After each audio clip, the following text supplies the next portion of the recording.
সম্মানিত দর্শক, আসসালামু আলাইকুম রহমতুল্লাহ। আপনারা দেখছেন আল হাফিজ এগ্রো ফার্মের গোয়ালঘর। আলহামদুলিল্লাহ, আমাদের গোয়ালঘরের কাজ প্রায় শেষের দিকে।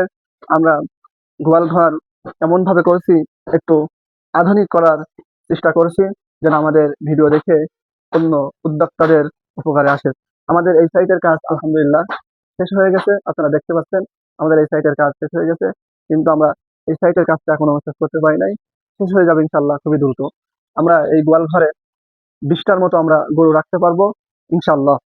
আমরা যে পাত্রে গরুকে খাবার দিব, দেখেন আমাদের সেই পাত্র আমরা একটু বড় করে করছি। 4 ফিট বাই 2 ফিট করছি আমরা, যেন আমাদের একটু বড় করে রাখছি, যেন আমাদের গরুগুলা আর এক গরুর সাথে যেন কোনো সংঘর্ষে না যেতে পারে, এই জন্য আমরা একটু বড় করে করছি। আমরা দেখেন, আমরা এই যে এইখানে আমরা একটা গরুর রশি বাঁধবো এবং এইখানে একটা বাঁধবো ইনশাল্লাহ, আর মধ্যিখানে এই জায়গায় গরুগুলা খাদ্য খাবে ইনশাল্লাহ। আপনারা আল হাফিজ এগ্রো ফার্মের ভিডিওগুলো দেখবেন এবং আশা করি আমাদের চ্যানেলটিকে সাবস্ক্রাইব করবেন ইনশাআল্লাহ।